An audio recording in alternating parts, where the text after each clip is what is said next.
প্রণাম জানাই আমাদের পিতামাতার শ্রীযুগল চরণে, যাদের অশেষ করুণায় মানব রূপে এই ধরায় আমরা এসেছি। প্রণাম জানাই বাবা হরিচাঁদ, শান্তি মাতা বাবা গুরচাঁদ, মাতা সত্যভামার শ্রীযুগল চরণে। প্রণাম জানাই গুরু গোসাইদের শ্রীযুগল চরণে।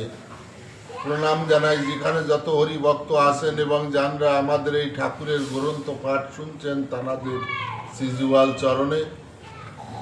আমাদের এই ঠাকুরের গ্রন্থ পাঠ চলাকালীন যদি কোনো ভুল ত্রুটি হয় নিজ গুণে ক্ষমা করে দেবেন, আশীর্বাদ করবেন আমরা যতদিন বেঁচে থাকি যেন ঠাকুরের নাম করতে পারি। জয় হরি বল। শ্রী শ্রী হরি নীলামৃত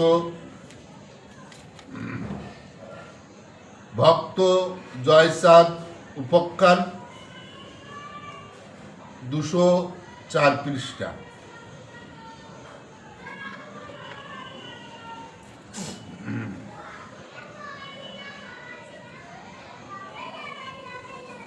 তব শক্তি ধৈর্য ডুরি বোঝা যে দিলেতে দিলেন ভবানী দিদি মোর মস্তকেতে, সেই হতে হারিয়েছি পূর্ব বুদ্ধি সেই জন্য সারি নুলাটি নীল দুষ্ট ফল।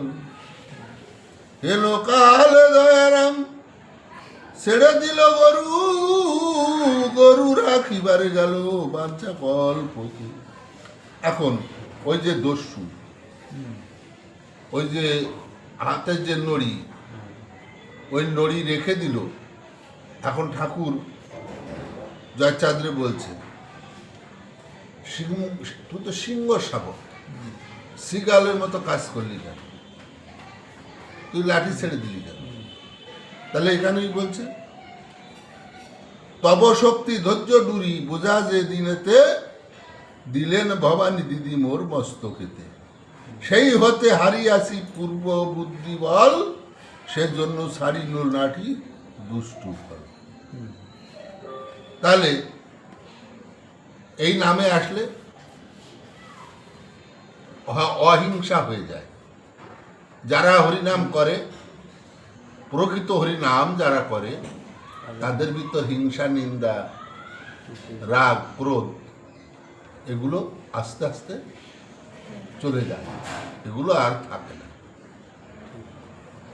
কারণ একজন ভক্তের এগুলো থাকতে নেই। তাই বলছে, যেদিন হতে আমি তোমার সে স্মরণ লেগেছি, সেই দিন থেকে আমার পূর্বের বুদ্ধি সব ছেড়ে দিয়েছি। তার জন্য ওই নড়ি আমি রেখে আছি।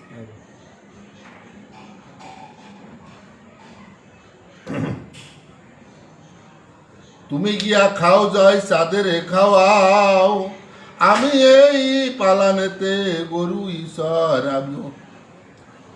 তোমরা খাইয়া এসো বিদায় করিব, আমি এই পালানেতে গরু চড়াইব। তোমরা খাইয়া এসো বিদায় করিব।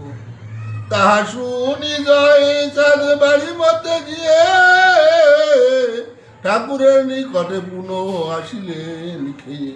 ঠাকুর বলেন, তোরা আর কি করিবি, এই তো দেখিলি মোরে, আর কি দেখিবি।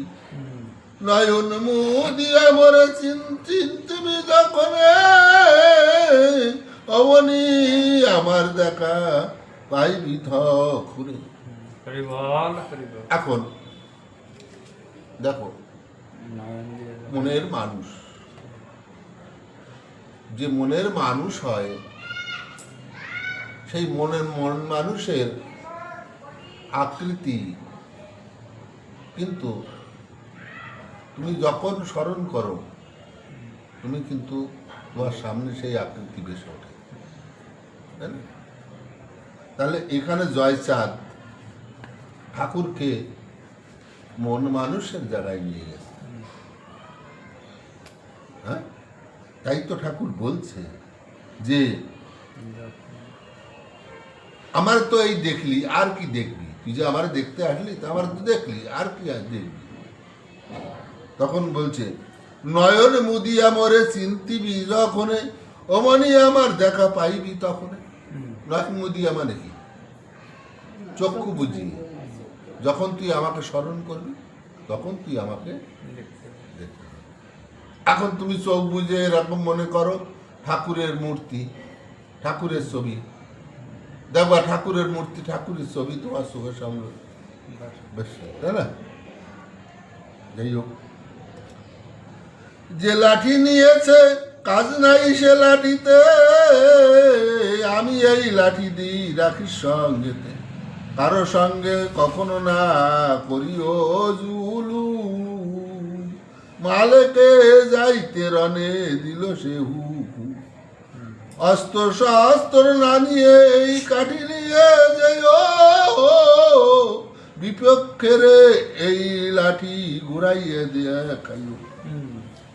তোমার যে নড়ি নিয়ে গেছে ভালো হয়েছে, ও আর দরকার নেই, আমি তোমাকে লাঠি দিচ্ছি, এই লাঠি তুমি নিয়ে যাও, এই লাঠি নিয়ে তুমি রনে যাবা, অন্যায়ভাবে কাউকে জুলুম করবা না, আর বিপক্ষের লোক যারা আছে তাদের সামনে শুধু লাঠিটা ঘুরাবা।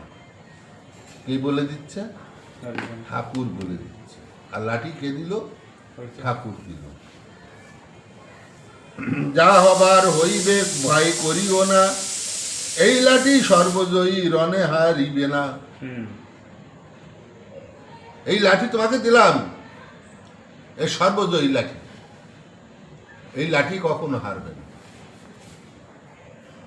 তাহলে স্বয়ং বিশ্বপিতা, বিশ্বের মালিক যখন কাউকে অভয় দেয়, তার আর ভয় কিসে? যে ভয়, সে যদি অভয় দেয় তাহলে আর ভয় থাকে না। এখন দেখো, আমি একটা কথা বলি, আমরা অল্প অল্প দুঃখেতে, কষ্টে ভেঙে পড়ি। এখন কথা হচ্ছে, এই ভেঙে পড়াটা আমাদের সমুচিত কাজ নয়। তার কারণ হচ্ছে, আমরা তো জন্মেছি দুঃখের ভিতর, দুঃখ নিয়ে এত বড় আমরা হই, তা নতুন করে দুঃখ এসে কি দুঃখ আমাদের বেদনায় পেল? আমাদের তো দুঃখেই জন্ম। তা যদি না হতো তাহলে পূর্ব বাংলার থেকে আমরা জন্ম ভিটা, জায়গা, জমি সব ছেড়ে দিয়ে খড়কুটোর মতো ভাসতে ভাসতে এই ভারতবর্ষে এসে আমরা স্থান নিয়েছি। তাহলে আমরা যদি সুখেরই হতাম তাহলে তো যেই জন্মভিটায় জায়গা জমি নিয়ে আমরা সেখানে থেকে যেতাম, তাই না? সেই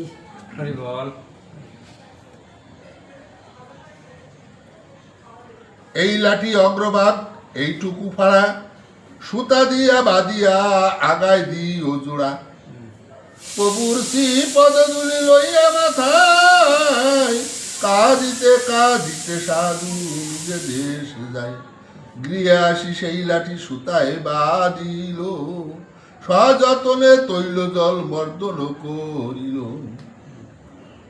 জয়সাদ মনে চিন্তা করে অনুক্ষণ, নয়ন মুদিলে হরি দিবে দর্শন।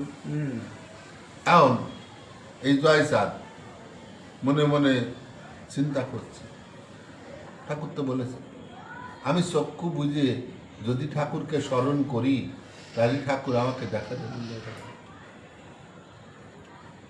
না দেখিলে সেই রূপ প্রত্যয় না হয়, পরীক্ষা করিতে ধ্যানে বসিল সন্ধ্যায়।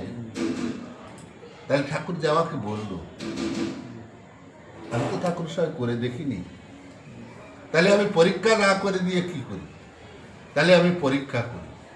তাহলে সন্ধ্যায় কায় মন বাক্য একযোগে ধ্যানস্থ হয়ে জয়সাদ বসছে, যে দেখি ঠাকুরের দর্শন আমি পাই কিনা। ঠাকুর তো বলেছে যে চক্ষু বুঝে আমাকে স্মরণ করলেই আমি তোকে দেখাবো। কত পাপ করিয়াছি নাহি লেখা জোখা, দয়া করি প্রভু কি আমাকে দিবে দেখা। এত ভাবি যায় চাঁদ আরপে বসিল, নয়ন মুদিয়া রূপ চিন্তিতে লাগিল। করুণা নিদান হরি বুঝি ভক্তমন, জয় চাঁদে দয়া করি দিলেন দর্শন। হরি বল, হরি বল। তাহলে ঠাকুর সব কিছু সহ্য করতে পারে, ভক্তের দুঃখ, ভক্তের অপমান এ কখনো ঠাকুর সহ্য করে না। তাই মতুয়াদের মুখের কথা বিফলে যায় না। আমি অনেককেই বলি যে তোমরা কাউকে কখনো অভিশাপ দেবে না, কারণ অভিশাপ দেবে না, কারণ মতুয়াদের মুখের কথা ফলে। এইবার তুমি হয়তো রাগের চোটে একটা অভিশাপ করে বসলে, হয়তো সেই অভিশাপটা ফলে গেল, কিন্তু তার জীবনটা বরবাদ হয়ে গেল, তাই না? তুমি ঠাকুরের পরে বিচার দিও, ঠাকুর তুমিই দেখো,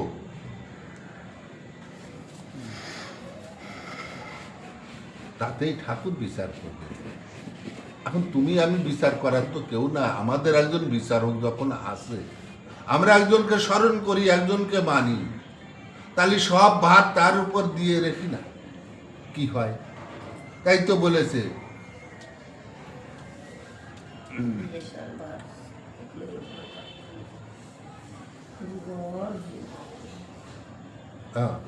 যেদিন হতে স্মরণ লইয়েছি সেদিন হতে এই জীবনে মঙ্গল আছে। তাহলে যদি সঠিকভাবে স্মরণ নেওয়া যায় তাহলে মঙ্গলে থাকা যায়। কি সৌভাগ্য জয়চাঁদ হরি দেখা পেল, রসরাজ অনুরোধ হরি হরি বল।